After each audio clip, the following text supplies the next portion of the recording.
ঋতুটা করলে কি একদিনে 2টা পারতেন? হ্যাঁ, সকাল করে আসতাম।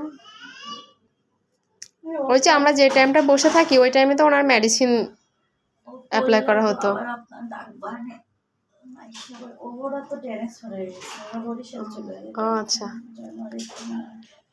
আবার ও আসবে তো, ও বন্ডিং করলে ওই জায়গায় আসবে। বরিশাল আসতে 4-5 ঘন্টা সময় লাগবে।